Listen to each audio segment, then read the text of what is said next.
come across a plot of land that's surrounded by a fence, and a sign on the fence states in block letters, "Do not enter." What do? Do you jump the fence, take a selfie with the sign, and set off to investigate what fun stuff someone's hiding? Or are you the sort who, even if you were running from a bear, would skid to a stop in front of that sign, curse your luck, and then stand there just waiting to get eaten? If you feel a bit of deja vu reading today's story, that's understandable. This is the third time in Luke that we've seen Jesus court controversy by healing on the Sabbath. Repeating a nearly identical story this many times suggests that there's something so important at stake that Luke wants to make sure that we don't miss it. The people that Jesus keeps tussling with in these stories are the rule-following types. They ride their donkeys under the speed limit and floss twice, just to be sure. They've memorized all God's commands word for word and try to keep them to the letter. In some ways, these are strange people for Jesus to pick a fight with, because they have so much in common with him.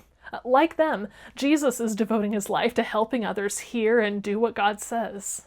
Jesus' problem with these good law-abiding folks is that he thinks they've come to love fences more than the people those fences were built to protect. God is a landowner who's put up fences and signs, also known as commandments. Why? Well, maybe that patch of land is prone to sinkholes. Maybe it's littered with quicksand. Maybe a cabal of rattlesnakes has made it their mating ground. A fence here spares unsuspecting hikers from a lifetime of nightmares. And probably therapy bills. By Jesus' description, this is a good way to understand all God's commands.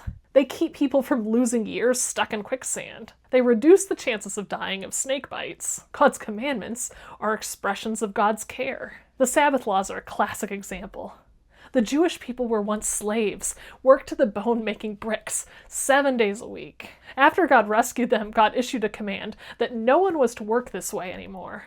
Everyone, even slaves and animals, must get 1 day off in 7 to rest and be restored. God builds fences as an act of compassion, but sometimes people decide to do God a favor by forming a fence-guarding militia. Let's give them the benefit of the doubt.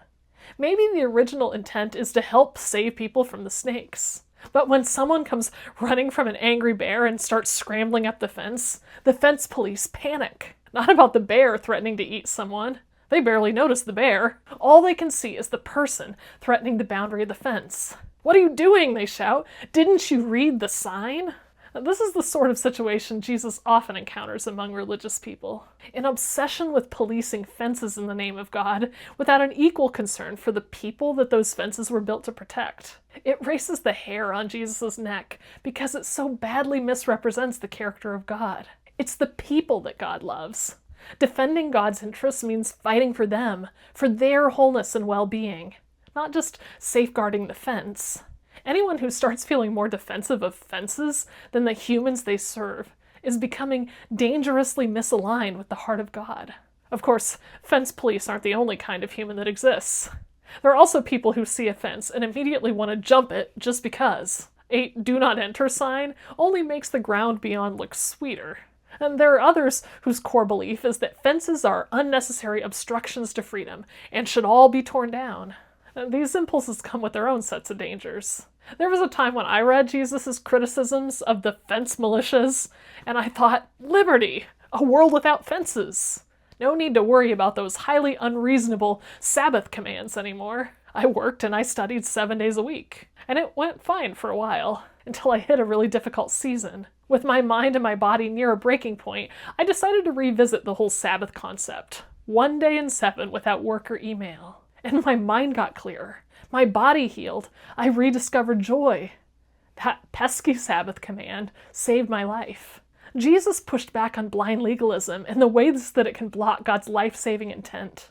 But blind liberty is just as dangerous as blind legalism. It can cause us to disregard warnings that are there for our protection, jump fences, and end up mired in quicksand we never guessed was there. A world without fences isn't freer. It's probably just a world where more people end up trapped in quicksand and sinkholes. Jesus introduces us to a God who builds fences to save lives. He tells us that we can trust always and everywhere that that is God's intent.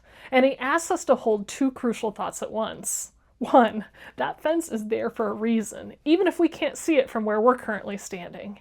And 2, partnering with God is about guarding life, not just guarding fences. Keep the Sabbath by not working. Keep the Sabbath by working. Wisdom recognizes that God might be in both.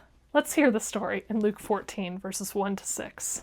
One Sabbath day, Jesus went to eat dinner in the home of a leader of the Pharisees, and the people were watching him closely. There was a man there whose arms and legs were swollen. Jesus asked the Pharisees and experts in religious law, "Is it permitted in the law to heal people on the Sabbath day or not?" When they refused to answer, Jesus touched the sick man and healed him and sent him away. Then he turned to them and said, "Which of you doesn't work on the Sabbath? If your son or cow falls into a pit, don't you rush to get him out?" Again, they could not answer. I'm Meghan Larissa Good, and this has been Reading Jesus. Thanks so much for joining me for a few minutes in Luke, and I'll see you next time.